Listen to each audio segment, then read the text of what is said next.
I què us sembla si ara us portem de visita a una de les residències més exclusives del planeta? A la primera hora tenim un agent immobiliari que ens descobreix els habitatges de celebritats mundials a remoneda d'estar per casa. Avui anem a la casa de Robbie Williams.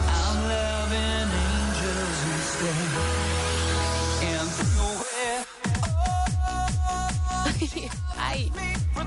Mira que té cançons a Robbie Williams i m'has anat a posar la versió maquinera d'Angels. Home, però escolta, més subidon. I a aquesta hora del matí ens convé tots plegats. Clar que sí. Jo hi tinc el cubat a la mà, que ho sapigueu. Jo el cigarro. Perfecte, escolta. I no fumo, però és igual.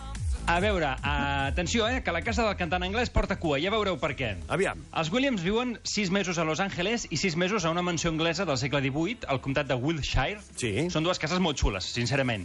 Però la casa d'Anglaterra té una cosa que no tothom pot tenir. Què? Un fantasma.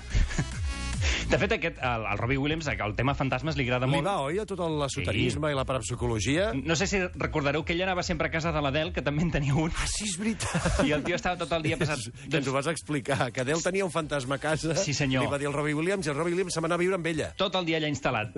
Bueno, Robbie Williams té un fantasma a casa, diguéssim, té fantasma resident. Què passa? No és itinerant, aquest, però clar, el fantasma no és tonto, No ha anat a una xabola, no. Ha anat, atenció, a una casa de 7 habitacions dobles, 9 lavabos, li porten un terreny de 28 hectàrees amb uns jardins que, de veritat, sembla el Palau de Versalles, allò, que jo penso, ha de molestar molt tenir un fantasma a casa, sincerament. Però no una casa tan gran. Tu pots gestionar bé, potser no te'l trobes mai.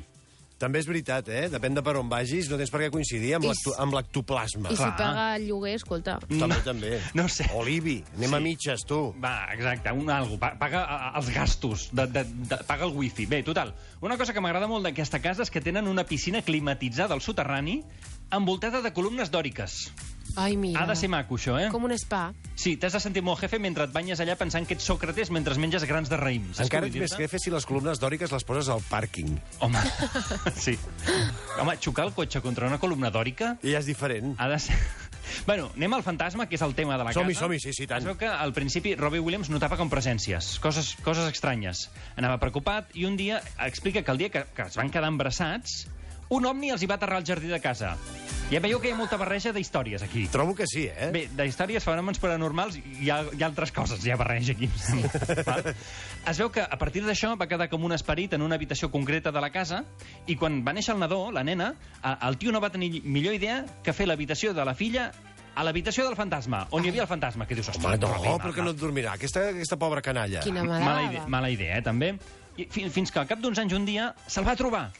El Robbie tornant va fer la compra i va veure el fantasma. I atenció... Com era? S'havia reconvertit, és que com són els fantasmes, de veritat, en el gosset Yorkshire que un dia van tenir, la Trixie, tu. Ostres, Ai, Sí, la Trixie. Us podeu imaginar l'estampa, el gos bordant en plan fantasma, els fills plorant, esperpèntic. Total, ja per acabar que els Williams s'han cansat del fantasma, que s'ha reconvertit en un gos, i es venen la mansió per 10 milions de lliures, si us interessa. Pel que m'han dit, el fantasma va inclòs.